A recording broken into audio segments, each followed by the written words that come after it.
In today's video, I'm going to teach you how to use Google Calendar for team scheduling.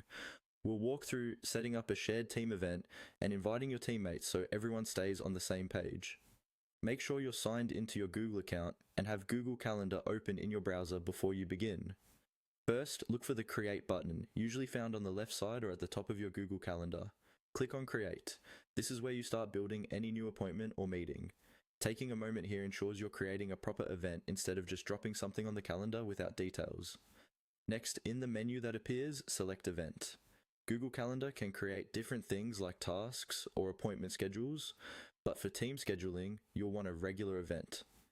Clicking Event opens the full event editor so you can give your meeting a clear identity. Now, in the title field, type in your team name or a clear label for the meeting.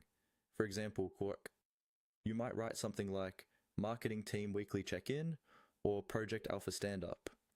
Use a name that makes sense to everyone on your team so they immediately know what the event is about when they see it on their calendar.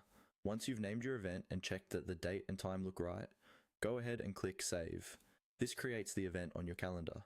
Don't worry if it's not perfect yet. You can always come back and edit the details later. Now it's time to share this with your team. Look for the settings icon, usually represented by a gear symbol near the top right of the page, and click on it.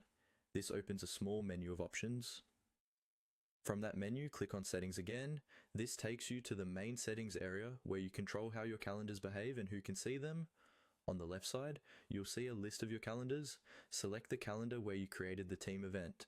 This is often your main work calendar. After selecting it, scroll until you find the option to add people and groups, then click on Add People and Groups. This is how you share your calendar access with teammates. In the box that appears, type in the email addresses of your team members. Take a second to double check spelling so invites go to the right people. When you're happy with the list, click on Send.